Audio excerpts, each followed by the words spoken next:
Okay, can't tell you how excited that our team is about being able to play Maryland this week. We got going on Sunday and immediately put the Georgia State game to rest and moved on towards Maryland. It's something our guys are looking forward to. Don't have many regional rivalries left. This is the only one that we play this year. Look forward to many more in the future. But our guys are familiar with Maryland and they're excited about being able to play them. They're a different team than what they were last year, different team than what they've been the last couple of years. You can see offensively that it's just a different unit with C.J. Brown healthy and playing. He's had a good year so far. He brings a bunch of balance to their offense. We know he's athletic, but he's got athletic guys around him as well. They want to be they want to be balanced in the run and the pass.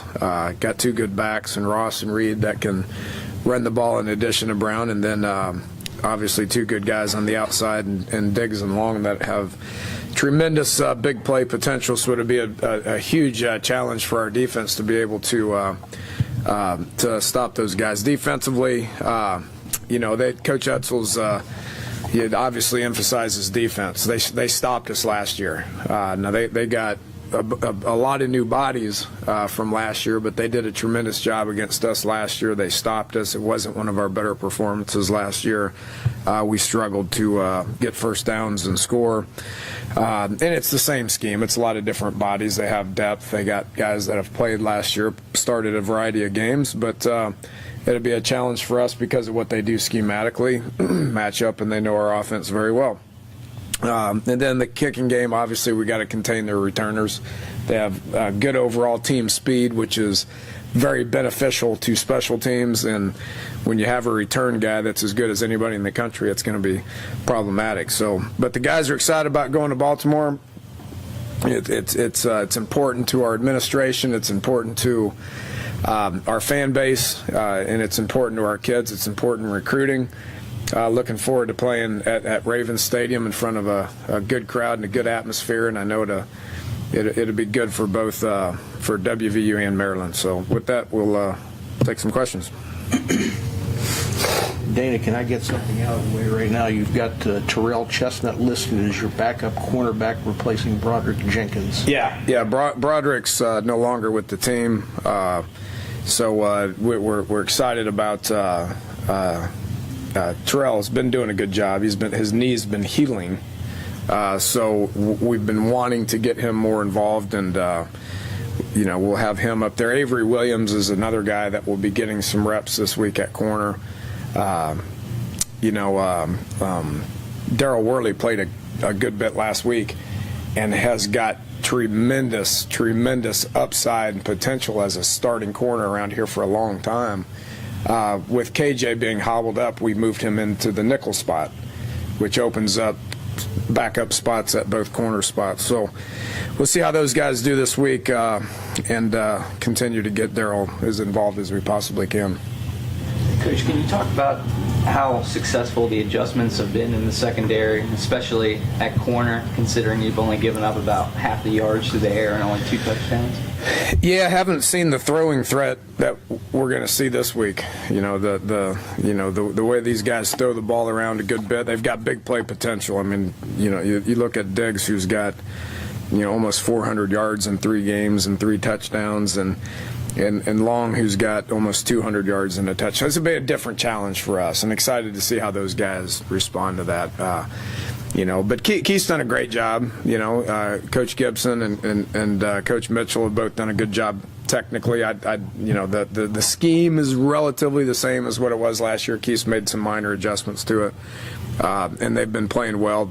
Haven't been challenged like we'll be challenged this Saturday. Dana, you're walking wounded from last week. What's the status on Rigg and KJ Dillon? Yeah, they're cleared. So we'll see how they progress in practice. KJ will be a practicer today. Doug Riggs cleared, will be a practicer today. Christian Brown went out with a very minor leg injury. Has been he didn't play a ton, but has been cleared. We'll be practicing today. Garrett Hope missed with a concussion last week. He's been cleared. He'll be available. Everybody's available.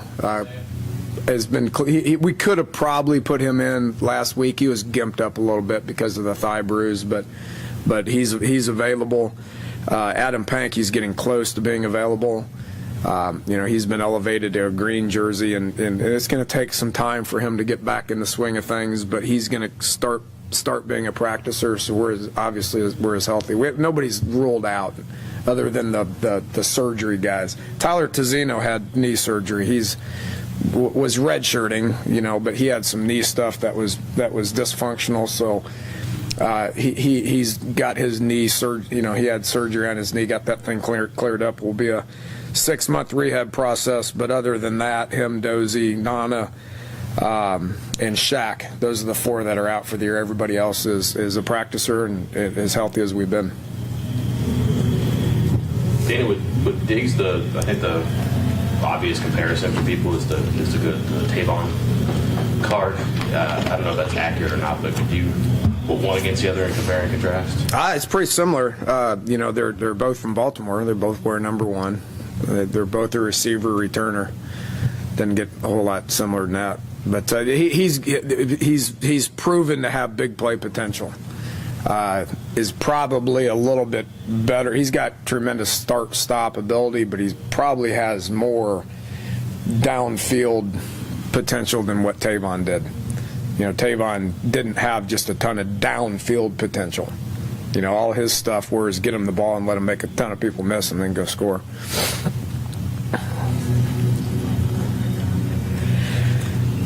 Do you guys do anything differently going into a pro stadium? Is that any different for you guys at all?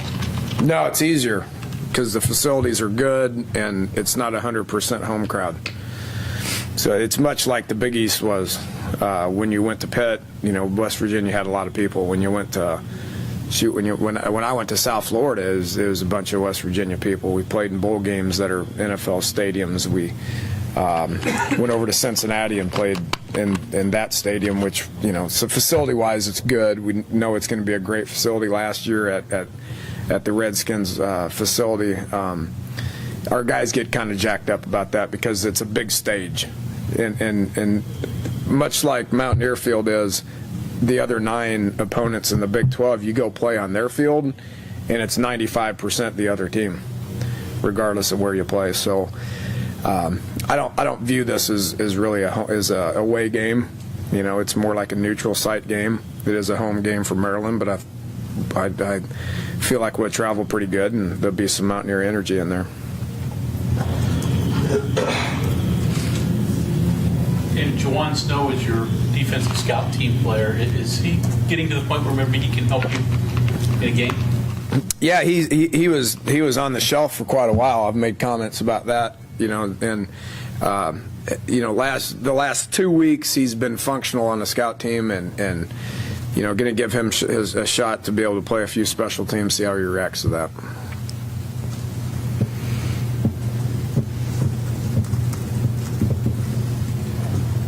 Talked about Worley and his role as the nickel. If something happened to Banks or Bell, would he be the first guy in? And how would you handle that transition?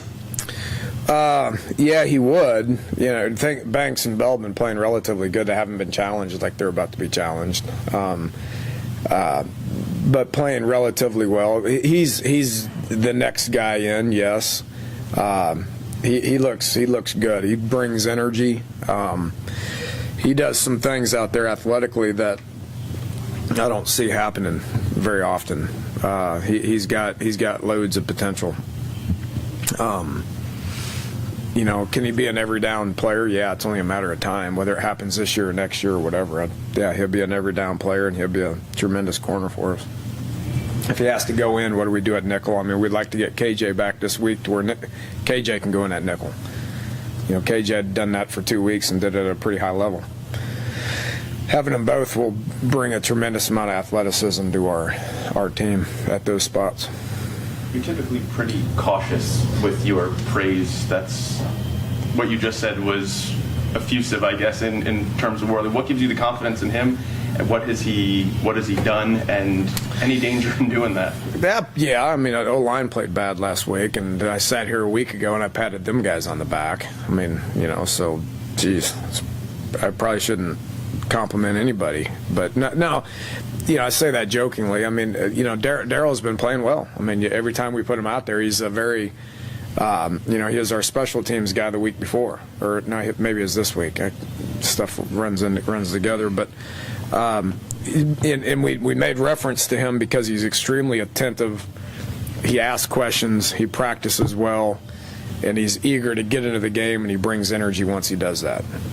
Don't think our team did that very well last week. I don't think our energy was great. I thought our sidelines were dead. Just didn't see a passion for the game. I do anticipate that will be fixed this week. From week 1 to week 2 under Ford, what improvements do you expect him to make? Oh, I don't know. We hadn't practiced yet. What he needs to improve on is sense of urgency, which he's night and day better right now than he was a year ago. Okay, but with that said, his sense of urgency needs to pick up because the speed of the game is going to increase. Maryland's got good team speed, so he needs to make reads quicker. His footwork needs to be a little quicker. The release needs to be a little quicker. Everything needs to happen a little quicker. And that's just experience. You can't duplicate game experience. So we put him in a lot of different situations, but that was different than what he had ever done. And this week will be different than anything he's ever done. And with Broderick, can you offer any clarity? Was it a dismissal, or did he just choose to leave the team? Yeah, it's internal. Back to Ford.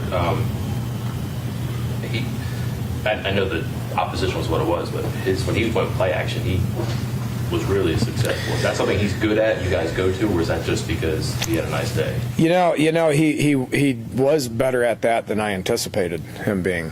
I thought he did a real good job under center. I think he did a tremendous job of selling run. Obviously, us having the ability to be able to run the ball puts us in a better spot when it comes to play action. Under threw a couple of them, or it would have been even better. But they were playing down. They were doing their absolute best to stop the run. And when teams do that, we have to have the ability to be able to go over the top. And Ford did a good job of selling that and then putting the ball out there to where we could take advantage of that. I would assume Maryland's going to do the same thing. They're a little better up front. They do a good job of stopping the run. They did all last year as well. Whether they have to get their safeties involved, I don't know. I hope they do, because I think we need to be able to run the ball, and then once we do that, we need to be able to play action it and have guys be able to go downfield and make plays downfield, like Ronnie did. Ronnie did a good job of that. It can be hard, though, because you're turning around, you lose sight of the field, but I don't know if it's fewer reads or he's just... Yeah. No, it's not fewer reads. It's the same stuff we've always done. I think him having the ability to be able to see over the line is important. He's 6'5". He can get his eyes downfield, and he's up here, to where he can get his eyes down there and kind of identify those guys and see where they're at and put the ball where he needs to. Whether that has anything to do with it or not, I don't know. I just want the ball to go from point A to point B effectively. He can improve on that a little bit. I was pleased with the action. The action that he played with, I thought was good.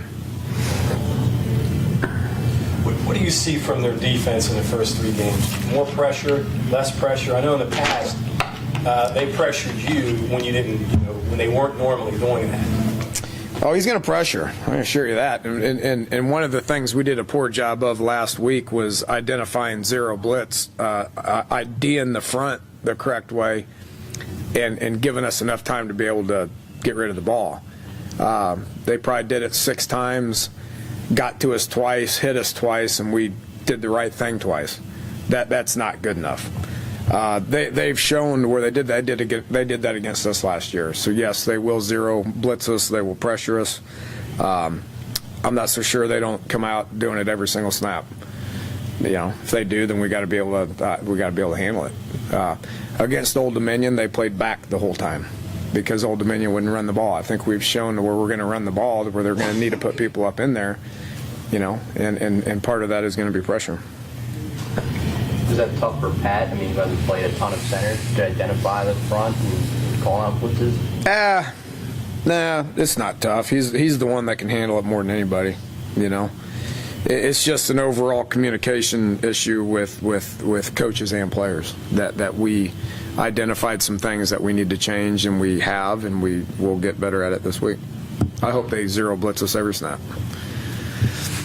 How much different is it for you guys offensively having that option to run? How much has that changed, opened things up for you? Because you're doing it a lot more effectively this year than you have in the past couple of years. Doing it more effectively, yeah, I mean, there was times last year where we were running the ball 50% of the time. I mean, there's, times at Oklahoma State where I was running the ball 50% of the time.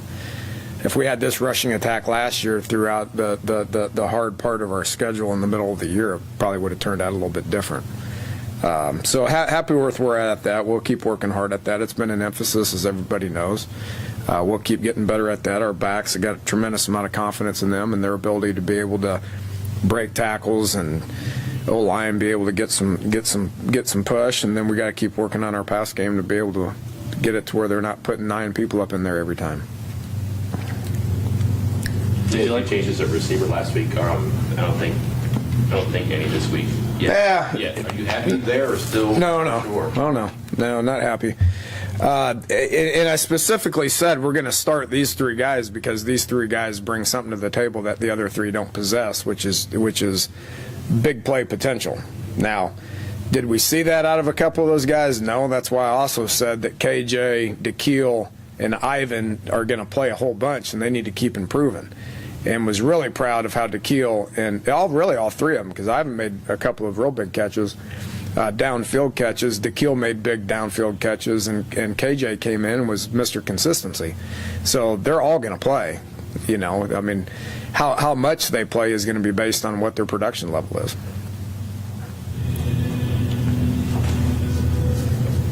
A lot of your comments on offense, you don't quite know what you are, who you are yet. It's going to take time. Do you feel the same about your defense because of who you played and how they've max protected? They've been kind of one-dimensional. They haven't been like what you're going to see Saturday. It's kind of an unknown on defense too. Yeah, we haven't faced a passing attack like this yet, and so do we feel better about where we're at defensively? Yes, absolutely. Do we feel like we've got it figured out? No. Said that last week. Maryland's going to bring some challenges that some other teams in the Big 12 are going to bring as well. The ability to be able to do both. Oklahoma State and Baylor, our next 2 opponents, are going to have the ability to be able to big play us, and they're going to have the ability to be able to run the ball, whether it's with the quarterback or running backs. So this will be a good test for us to see where we're at.